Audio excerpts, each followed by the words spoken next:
Fort Wayne has grown into a very large city and has aspirations to be even bigger than it is. And the city still loves to tout itself as a place that's very affordable to live.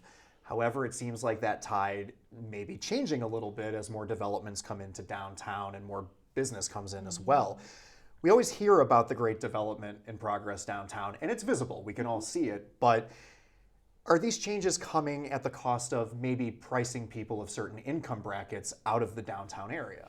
I would say that it's not about pricing folks out of the income bracket. I think that is an opportunity to meet all the incomes that we have going on here in Fort Wayne. But let me put a marker right there to say we have an extensive shortage of affordable housing. This is before the bandwidth of downtown was growing. We have a shortage of market rate homes that are affordable. So that's why I've been very intentional on council, creating an environment so that all people will have somewhere to live. And we are in a national crisis. It's not only Fort Wayne.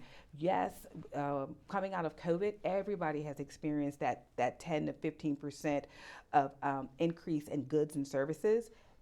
We're not going backwards. We're not going back to the cost of living prior to COVID. So as much as we can as a city, we have to create a city that everyone can live in. Definitely downtown does have affordable housing units, but how often do they come available?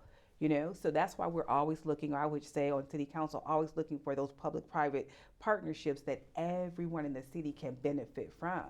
So the reality of it is, any city, we're the second largest city in the state of Indiana, you have to have a center. You have to have a financial center, a center within a city.